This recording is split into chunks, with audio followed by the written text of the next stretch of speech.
A source inside the federal government has come forward to reveal suspected terrorists are roaming freely inside the United States following the Biden administration's exit strategy in Afghanistan and the government's initiative to shelter fleeing refugees, known as Operation Allies Welcome.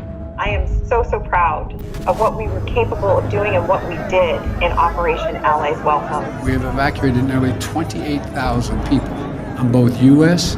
and coalition aircraft. We are conducting thorough security screening. Anyone arriving in the United States will have undergone a background check. The records we've obtained confirm these individuals as national security threats currently within our borders. Meet Anwar Halak Wahidi, who is classified as a Category 15 threat by the Department of Homeland Security for having used explosives or arms. Category 15 falls under the Tier 1 threat level, which is labeled as armed and dangerous. Documents further reveal he was only added to the terrorist watch list after already being admitted into the U.S. on October 17, 2021 under Operation Allies Welcome. Wahidi applied the next day for his 2-year work visa, and 10 days later, it was approved. Nazir Ahmad Rahimi entered the U.S. on August 24, 2021, flagged by DHS because he has engaged or is likely to engage in an unspecified violent terrorist act. Despite being apprehended by ICE while in the U.S., he is yet to be deported, and his last known address is in our nation's capital.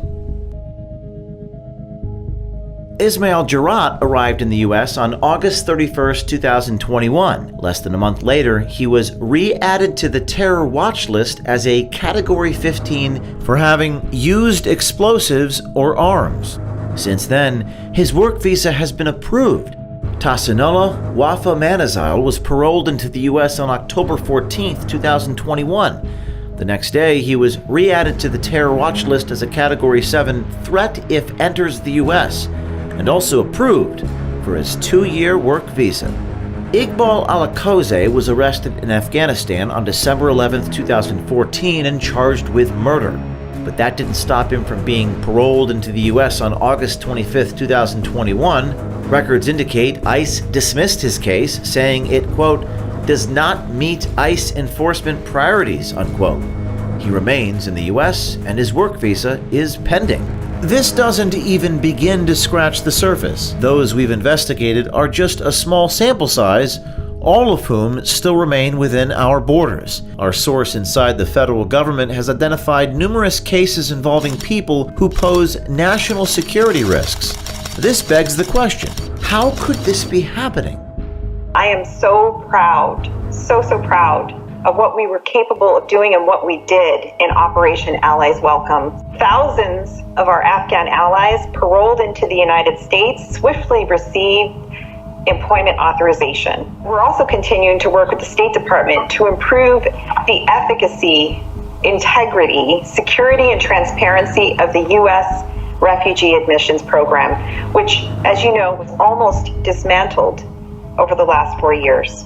To date, Operation Allies Welcome has brought over 84,000 Afghan refugees into the United States. According to our source, known terrorists are also gaining access to the country through the southern border, as millions of people stream across unchecked every year.